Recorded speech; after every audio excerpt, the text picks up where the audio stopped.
Voice ఇస్తారా?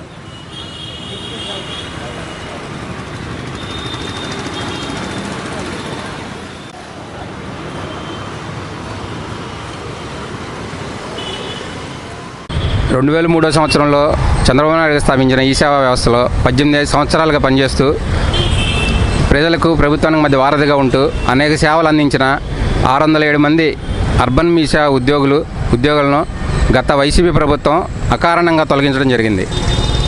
గత 5 ఏళ్ల పోరాట ఫలితంగా మమ్మల్ని పట్టించుకోకుండా వాళ్ళు నిర్దాక్షిణ్యంగా వ్యవహరించారు.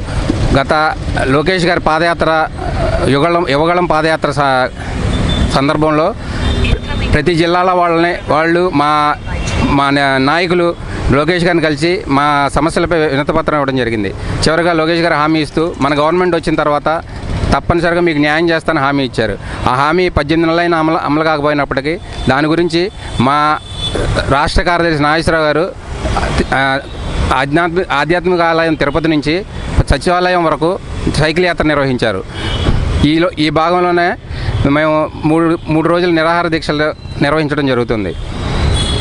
నా పేరు దుర్గాప్రసాద్, రాష్ట్ర కమిటీ మెంబర్. నా పేరు సిహెచ్ నాగమణి. మేము అర్బన్ ఈ సేవ పెట్టిన దగ్గర నుంచి 2003 నుంచి వర్క్ చేసాము. కానీ గత ప్రభుత్వం వైసీపీ హయాం వచ్చాక సచివాలయాలు, గ్రామ వార్డు సచివాలయాలని చెప్పి మమ్మల్ని తీసుకుంటామని చెప్పి నిర్దాక్షిణ్యంగా మమ్మల్ని ఆఫ్ చేసి తర్వాత ఏమో మీకు ఇస్తాము మీరు కంగారు పడకండి అని చెప్పి 5 సంవత్సరాలు కాలయాపన చేసి గడిపేశారు. ఇందులో ఎక్కువ శాతం అర్బన్ మీ సేవలో ఆడవాళ్ళం పనిచేస్తున్నాం. 2003 నుంచి పనిచేసాం. ఒక్కొక్కరు 16 సంవత్సరాల ఎక్స్పీరియన్స్ ఉండి ఇప్పుడు మా బతుకులు రోడ్డు మీద అర్ధాంతరంగా మాకు దారి చూపించకుండా వదిలేసిన ప్రభుత్వంతో పోరాడి అలసిపోయాం. అలాంటి సమయంలో పాదయాత్ర చేస్తున్న లోకేష్ గారిని ఆశ్రయించగా ఆయన మన ప్రభుత్వం రాగానే మా ఆడబడుచులమ్మ మీకు తప్పకుండా అర్బన్ మీ సేవలు చంద్రబాబు గారు పెట్టిన మానస పుత్రిక అది, మా బిడ్డల్లాంటి వాళ్ళు మేము కంపల్సరీ మిమ్మల్ని వచ్చిన 2 నెలల్లోనే మీకు ఉద్యోగాలను కల్పిస్తామని హామీ ఇచ్చారు. కానీ 18 సంవత్సరాలు అయ్యింది ప్రభుత్వం వచ్చి.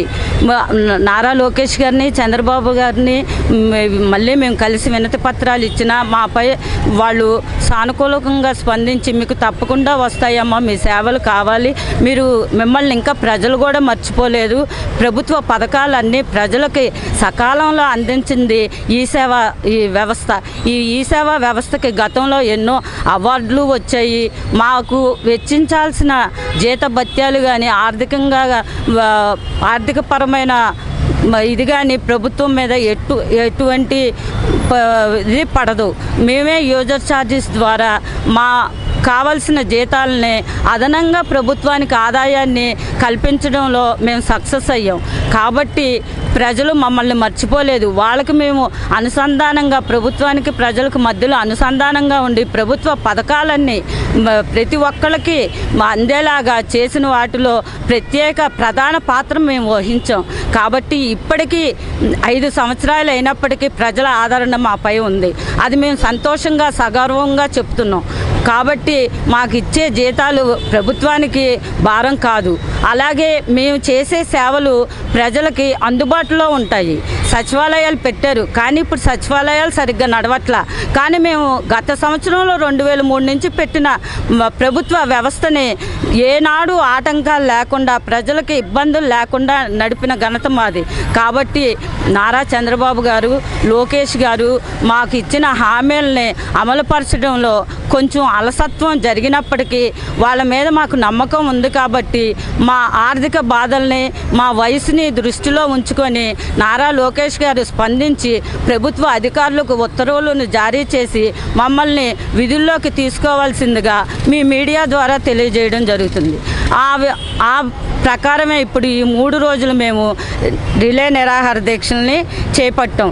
ఇప్పటికీ వాళ్ళకి ప్రభుత్వ అధికారులు మా గురించి స్పష్టమైన హామీ ఇవ్వనప్పుడు మేము ఇంకా ఈ వ్యవస్థను, ఈ పోరాటాన్ని ఉధృతం చేస్తామని తెలియజేస్తున్నాం.